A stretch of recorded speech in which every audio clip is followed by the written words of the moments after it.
Hi friends, welcome back to my channel. ముందుగా అయితే అందరికి నమస్కారం అండి. ఈరోజు తెలంగాణ నుంచి ఒక లేటెస్ట్ అప్డేట్ అయితే రావడం జరిగిందండి. ఇందిరమ్మ ఇళ్లకు సంబంధించి కలెక్టర్ గారు అయితే మాట్లాడుతూ అర్హులందరికీ ఇందిరమ్మ ఇల్లు మంజూరు చేయాలని అయితే ఆదేశాలు అయితే జారీ చేయడం జరిగిందండి. జిల్లా కలెక్టర్ సిక్తా పట్నాయక్ పత్రికా ప్రకటన ద్వారా అయితే ఒక మీటింగ్లో అయితే తెలియజేయడం జరిగిందండి. సో దానికి సంబంధించి ఫుల్ డీటెయిల్స్ అయితే మీకు ఇప్పుడు ఎక్స్ప్లెయిన్ చేయడం జరుగుతుందండి. విత్ ప్రూఫ్స్తో అయితే మీకు చూపించడం జరుగుతుంది. అంతకంటే ముందు మన ఛానల్ ఎవరైనా ఫస్ట్ టైం విజిట్ చేస్తుంటే ఛానల్ చూసి కంటెంట్ నచ్చినట్లయితే ప్లీజ్ సబ్స్క్రైబ్ చేసి మాకు సపోర్ట్ చేయండి. తెలంగాణ నుంచి వచ్చే లేటెస్ట్ అప్డేట్స్ మీరు మిస్ అవ్వకుండా ఉండాలంటే మన టెలిగ్రామ్ ఛానల్ అయితే ఫాలో అవ్వండి. యూట్యూబ్లో కంటే ముందే దాంట్లో అప్డేట్స్ అనేది పోస్ట్ చేయడం జరుగుతుంది. సో ఇంట్రెస్ట్ ఉంటే డిస్క్రిప్షన్లో లింక్ అయితే ఇవ్వడం జరుగుతుందండి, ఒకసారి చెక్ చేయండి. సో ఇక లేట్ చేయకుండా అయితే డైరెక్ట్గా అయితే వీడియోలోకి వెళ్ళిపోదామండి. తెలంగాణ రాష్ట్రం ప్రతిష్టాత్మకంగా మొదలుపెట్టిన పథకమే ఇందిరమ్మ ఇళ్ళ పథకం. అర్హత కలిగిన వారికి ఇందిరమ్మ ఇళ్లను మంజూరు చేయాలని జిల్లా కలెక్టర్ సిక్తా పట్నాయక్ సూచించడం జరిగిందండి. నియోజకవర్గానికి ఓ ప్రత్యేక అధికారిని నియమించామన్నారు. ప్రత్యేక అధికారుల పర్యవేక్షణలో అర్హుల ఎంపిక పారదర్శకంగా చేయాలన్నారు.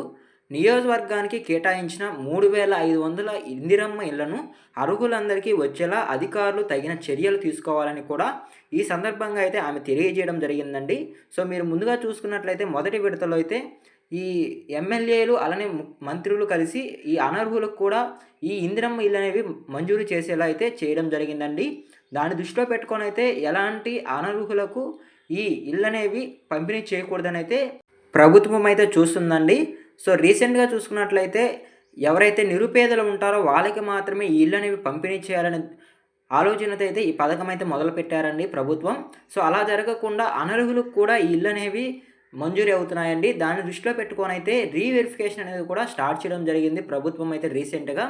ఈ రీవెరిఫికేషన్ అయితే త్వరలోనే పూర్తవుతుందండి. ఆ తర్వాత అర్హుల పేర్లన్నీ అయితే రివీల్ చేయడం జరుగుతుంది. త్వరలోనే అర్హుల లిస్ట్ అయితే రావడం జరుగుతుందండి. సో మీకు క్లారిటీగా అయితే అర్థమైంది అనుకుంటున్నాను. అలానే అధికారులు మాట్లాడుతూ ఈ సందర్భంగా ఈ నెల 18 నుంచి 21 వరకు అయితే లబ్ధిదారులను గుర్తించాలన్నారు. ఇందిరమ్మ కమిటీ సభ్యులు అలానే గ్రామ మండల ప్రత్యేక అధికారులు సమన్వయంతో పనిచేసి లబ్ధిదారులను ఎంపిక చేయాలన్నారండి. సో ఇది చూసుకున్నట్లయితే ఇందిరమ్మ ఇళ్ళ రెండో విడత అండి.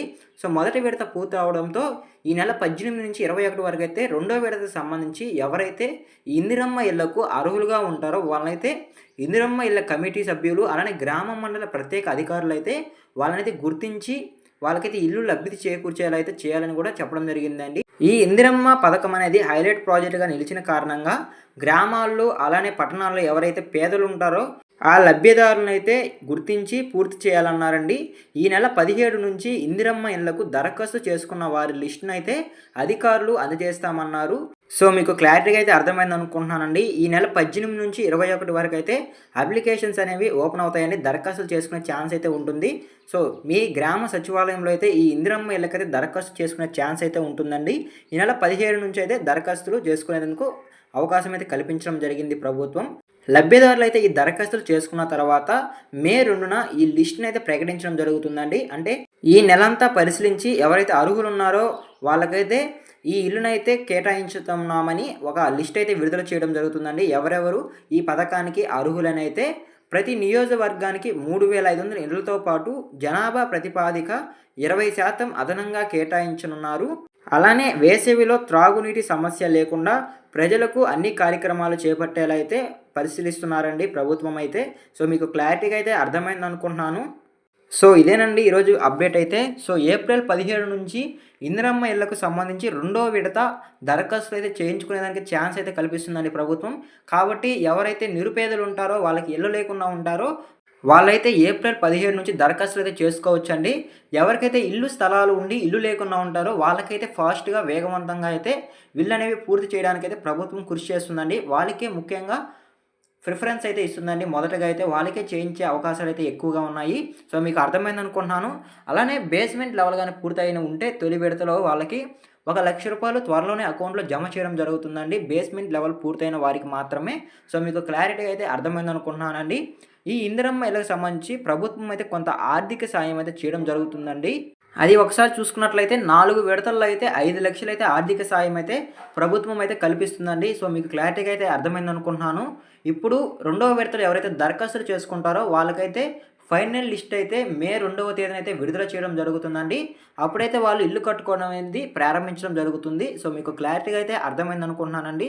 సో, ఇదేనండి ఈరోజు ఇందిరమ్మ ఇళ్ళకి సంబంధించి వచ్చిన అప్డేట్ అయితే మీకు క్లారిటీగా అయితే ఎక్స్‌ప్లెయిన్ చేశాను అని అనుకుంటున్నాను. మరొక ఇంట్రెస్టింగ్ వీడియోతో మీ ముందుకొస్తానండి. ఈ వీడియో మీకు నచ్చినట్లయితే ప్లీజ్ సబ్స్క్రైబ్ చేసి మాకు సపోర్ట్ చేయండి. అలానే టెలిగ్రామ్ ఛానల్ అయితే ఫాలో అవ్వండి. సో, మరొక ఇంట్రెస్టింగ్ వీడియోతో మీ ముందుకొస్తాను. అంతవరకు జై హింద్.